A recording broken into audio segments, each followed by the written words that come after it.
lovers, welcome and welcome back to Chocolate Covered Pages. Today I'm going to be doing a video called If You Like That, You Will Like This, where I am going to be talking about some very popular titles that BookTube and Bookstagram really love. But I am going to also be trying to introduce you to a book that is slightly similar or very similar, but is a little bit lesser known. So let's get into it. The first two popular books I want to talk about is Homegoing by Ya Jasi and Pachinko by Minjing Lee. Now, those two books, if you know them, they are very similar, as they are multi-generational sagas, which I am such a huge fan of. I love all of them. I'm always looking for a multi-generational saga. Like, those are like buzzwords for me that I will definitely pick up a book if it says that in the synopsis. So those books are very good. But I also want to introduce you to a book that actually came out before the both of them. This book is quite old, but I really love it. It's called Cane River by Lolita Tademi, and this is a multi-generational saga as well. But for some reason, it just doesn't seem to get very much burn. I don't know why. I picked this book up like randomly one day after reading the synopsis. I had it for like some time now. Like you could even see, like, I got it for like $1 from my used bookstore.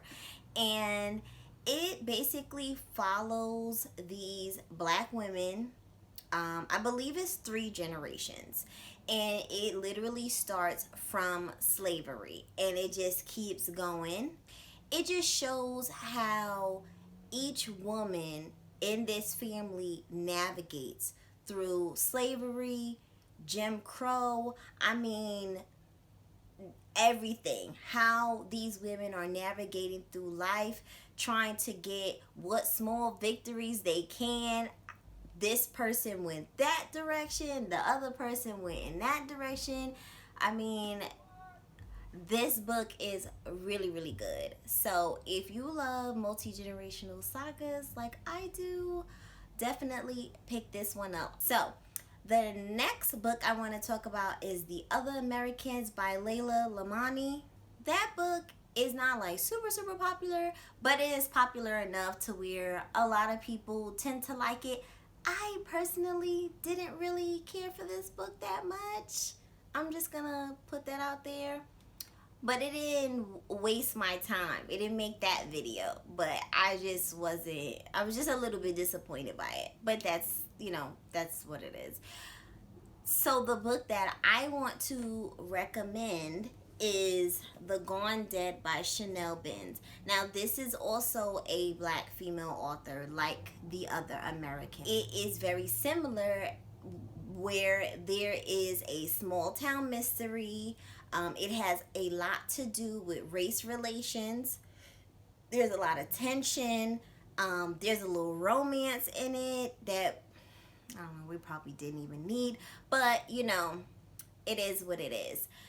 Yes, so I definitely would say this one is great to pick up if you also love The Other Americans, because I do find them to be, like, especially like if you're someone like me, I really enjoy small town mysteries so much. I love when someone has to go back to their old town and uncover secrets and stuff like that. So definitely, I would definitely say this one. The next book I want to talk about is The Knicks by Nathan Hill.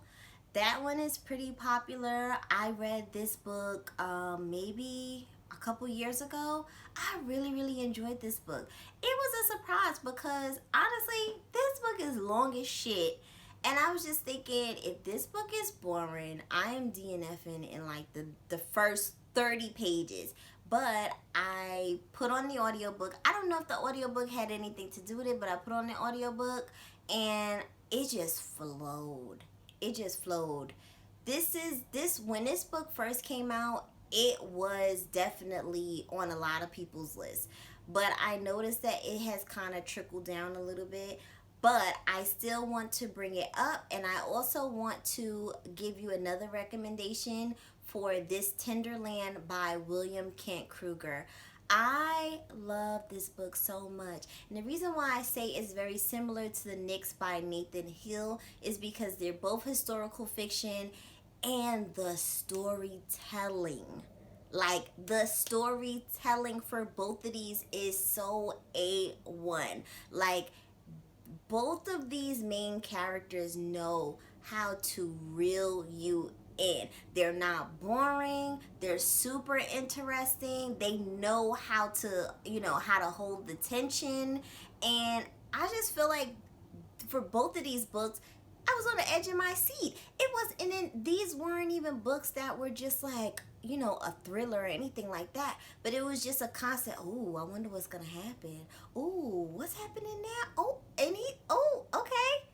It was a lot of that for the both of them. And if you love to be told a great story, by the way, I also recommend the both of these on audio for sure, because that is what really sold me on them. These are both very heartfelt stories, and I recommend the both of them. The next book that I want to talk about is Sugar by Bernice McFadden, which is one of my favorite books ever.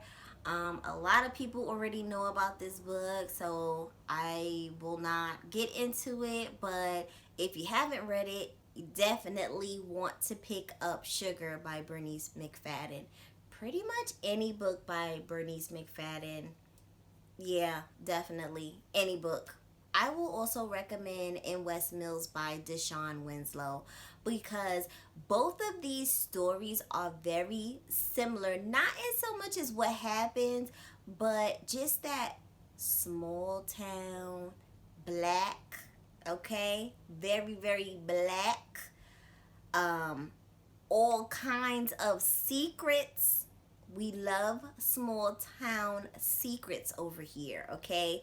Super juicy in the plot, and characters that you will never forget ever.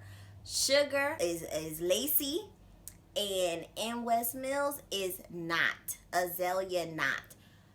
Those two characters, I don't care how many more books you read, you will not forget either of them. So the next book I want to talk about is Binti by Nnedi Okorafor. And Binti has definitely made its rounds all over. Everyone's talked about it. I mean, the books are super, super short. I've actually only read the first one. But that's just enough for me to also recommend War Girls by Tochi Onyebuchi. They are very similar because they are both, again, by Black authors and young adult science fiction, but like for real, that science fiction that always makes me a little like, I'm not sure, because I'm a little funny with science fiction like that. But I enjoyed both of these, which is great, because I don't really mess with science fiction like that. I will be honest, if it's too sciencey, I'm just like, I can't listen. My brain is going to like burst. But these were just enough to where it was still interesting for me. But there's like cyborgs and, riding in these, not like UFOs. I don't know what they were calling it. But like riding in the sky, and technology is super advanced. What I like about War Girls is that it is based pretty much on a real story. The Nigerian Biafran civil war was a real thing, but he added in the science fiction elements, which really made the book come alive. I just felt like the book was a little bit too long. That's all I'll say about it. So the next book I want to talk about is Dread Nation by Justina Ireland. So Dread Nation is basically a young adult fantasy where the Civil War has ended, but then you have all these people that died during the war. They have become freaking zombies, okay? So they have decided, well, the white people, as in they have decided that all the black people should now kill the zombies for them. Yeah, that's what they decided. So that's what the hell is going on in this book.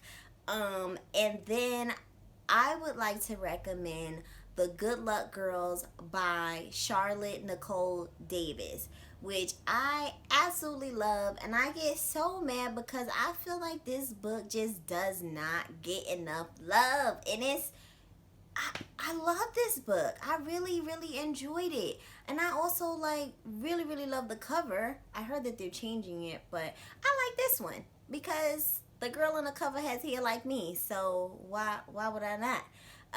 That is another young adult fantasy. It is a Western and it is super atmospheric. Both of these are super action packed.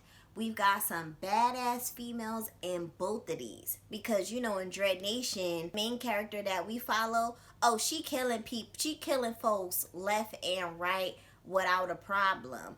And the Good Luck Girls, at first they're a little bit timid, but they make it happen. So in this book, these girls are staying in kind of like a brothel.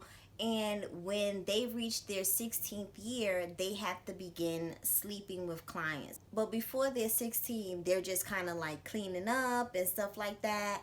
And then one day, one of the girls who turned 16, she is with her client and she accidentally kills him. So now she realizes that if she doesn't get out of this brothel house and they find this dead guy, she's gonna die. So her and a few other girls that are in this brothel, they decide to make a run for it. And they are running towards freedom. They're running towards any place that will allow them to take, they have these tattoos on their face that tells people that they are good luck girls and they belong to this brothel. So whenever they're out in the street, if it's shown, people could rat them out real easy. So they're heading to this place to where they heard that they could remove their tattoos and finally be free. I mean, when I tell you this book is a ride, it is a ride. I mean, I love the way the author holds the tension in this book so much. Like, I was constantly on the edge of my seat the entire time I was reading this book. The next book I want to talk about is Nevernight by Jay Kristoff. And I mean, what can I say? I love this series so much. I don't know what else to say about it other than you should definitely get in on this series if you love adult fantasy the way I do. So the book I want to recommend, if you are a Nevernight fan such as myself, is A Rage of Dragons by Evan Winter. This is an African-inspired adult fantasy, and I loved every bit of this book. So, okay, so let's compare the two. So, excellent world building for the both of them. Both of these books are about vengeance. Mia Corvair in Nevernight, she is looking for vengeance for her family being killed. I can't remember his name. The main character in A Rage of Dragons, he is looking for vengeance as well for his family being killed. And I mean, it is amazing to see how both of them go about it.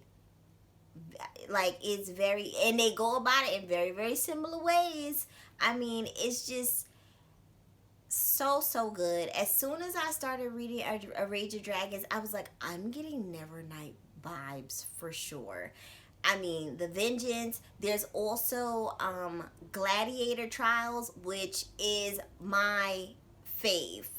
I love anything that has to do with trials, and definitely Gladiator Trials. It's like super bloody. I mean, it's just crazy. I love that type of stuff. So, like, that type of stuff, like, gets me excited.